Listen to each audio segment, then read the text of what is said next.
Everyone, welcome back to our channel. তো এখন দেখতে পাচ্ছ আমাদের বাড়িতে হচ্ছে আলু মোমো, পুরো নিরামিষ, খুব সুন্দর। এই যে অনেকগুলো হয়েছে। এবার পুরটা কি দিয়ে তৈরি করা হয়েছে? আলু সেদ্ধ, রসুন ভাজা, কাঁচা শুকনো লঙ্কা ভেজে নিয়েছি, দিয়ে আলুটা সঙ্গে পেঁয়াজ কুচি, চাট মশলা, গোলমরিচ গুঁড়ো এগুলো মেখেছি, পুরটা দিয়ে মোমোর ভিতরে ভরলাম। তো এই যে এখন এগুলো কি করা হয়েছে? মোমোর মানে নিচে ওটা কি দেওয়া? গরম জল। গরম জল। তো মোমোগুলো এটার উপর দিয়ে দেওয়া হচ্ছে খুবই সহজ পদ্ধতিতে। আলু মোমো তোমরা কিন্তু খেয়েই বলবে যে চিকেন মোমো আর খাবো না, এই ভেজ মোমোটাই আমার ভালো।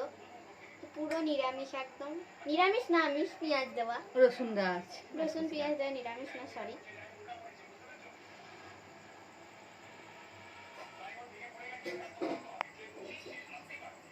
আরে একবারে মোমোগুলোর ওপরে আমরা একটু তেল দিয়ে দিলাম, এবার ঢাকা দিয়ে দিলাম। এখানে হচ্ছে ছোলা ফ্রাই, এই যে লঙ্কা, এগুলো ছোলা ফ্রাই করা হয়েছে, দেখো।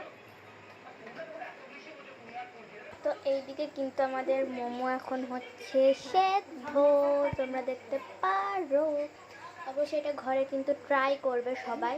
তো চলো মোমোটা রেডি হয়ে যাক, তারপর তোমাদের একদম দেখাবো।